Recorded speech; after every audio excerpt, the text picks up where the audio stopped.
வழிய வந்து, அதாவது ஏன் ஸ்டூடெண்ட்ப்பா நீ நல்லா இருப்பா, இந்த வழியா வந்து உன்னை பார்க்கணும்னு நினைக்கிறேன் அப்படி என்று ஒரு மத குருமார்கள் செல்வார்கள், இந்த வழியா போனேன். அப்ப திடீர் என்று சந்திப்புகள் அதிகமாகவும், அதே நேரத்தில் சித்தர்களுடைய அனுகிரகங்களும் மீனராசிக்கு அற்புதமாக கிடைக்கும்.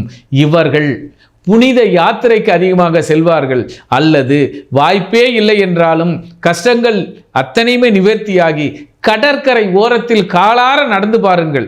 மீனம் கடற்கரை ஓரத்தில், குறிப்பாக இப்படி எடுத்துங்களேன், காதலர்கள் அத்தனை பேருமே ஏன் கடற்கரை பீச்சுக்கு போறாங்க, ஏன் கோயிலுக்கு போறாங்க, ஏன் பள்ளிக்கூடத்துக்கு போறாங்க? இது அத்தனையும் இவர்கள் காதல் மெய்ப்படும், காதல் புரிபடும், காதல் உண்மையாக இருக்கும், அல்லது மனதோடு உறவாடுவார்கள். ஆக மனதோடு உறவாட, காதலில் ஜெயிக்க, குருமார்கள் ஆசீர்வாதம் கிடைக்க, குழந்தைகள் மென்மேலும் வளர, பொருளாதாரம் வளர, வீடு வண்டி வாகனங்கள்